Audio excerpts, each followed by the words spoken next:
দেশটাকে 100 বছর এগিয়ে নেওয়ার জন্য প্রথমে আমরা হ্যাঁ ভোট দিতে হবে।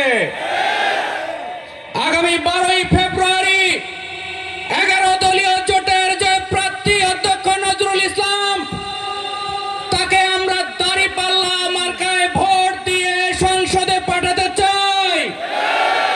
এই দুনিয়াবাসী প্রমাণ করে দিবে 100 বছর পিছিয়ে যাওয়া দেশকে আমরা 100 বছর এগিয়ে নিতে চাই। আমরা চাই কিনা? প্রিয় দুনিয়াবাসী, আমরা ভোলায় অনেক ত্রাসের রাজত্ব দেখেছি, আমরা ভোলায় অনেক খুন খারাপি দেখেছি, চাঁদাবাজি দেখেছি, টেন্ডারবাজি দেখেছি, মানুষের সম্পদ দখল করা দেখেছি, লুট দেখেছি। আমরা আর কোন লুটেদেরকে সংসদে যেতে দেখতে চাই না। আপনারা কি চান?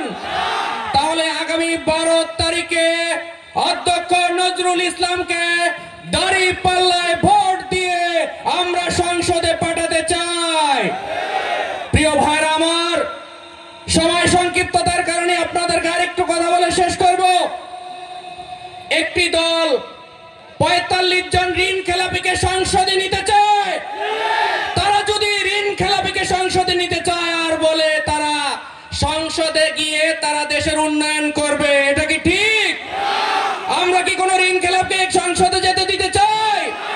তাহলে আগামী 12ই ফেব্রুয়ারি আমরা আমাদের ভোটের মাধ্যমে, হ্যাঁ ভোটের মাধ্যমে, দাঁড়িপাল্লাকে ভোটের মাধ্যমে আমরা আমাদের নজরুল ভাইকে সংসদে পৌঁছিয়ে দিয়ে আমরা প্রমাণ করে দিব ভোলার মানুষ ঐক্যবদ্ধ হয়েছে, ভোলার মানুষ ইনসাফের প্রতীক দাঁড়িপাল্লায় ভোট দেওয়ার জন্য ঐক্যবদ্ধ হয়েছে, ভোলার মানুষ কোন দুর্নীতিবাজ, চাঁদাবাজ, কোন দখলবাজকে ভোট দিতে প্রস্তুত নয়।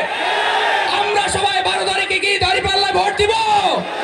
তাহলে আপনাদের কাছে আমার একটি মেসেজ দিয়ে শেষ করছি, শুধু আপনারাই নয়, আমাদের মা বোনদেরকে সাথে নিয়ে দাঁড়িপাল্লায় ভোট